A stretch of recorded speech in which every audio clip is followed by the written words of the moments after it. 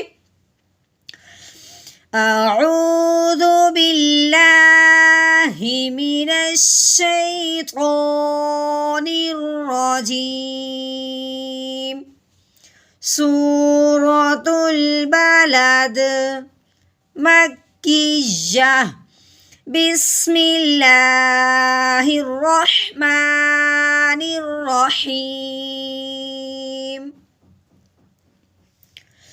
والذین کفروا بآیاتنا هم اصحاب المشأمہ، والذین کفروا بآیاتنا، یہ ہم نے اپنا سانس توڑ دیا، پہلے ہم نے ایک سانس والی پڑھی تھی، اب ہم نے اپنا سانس توڑ دیا۔ اب جب سانس توڑا ہے تو کیسے ملائیں گے؟ بِآیاتِنَا هُمْ أَصْحَابُ الْمَشْأَمَةِ،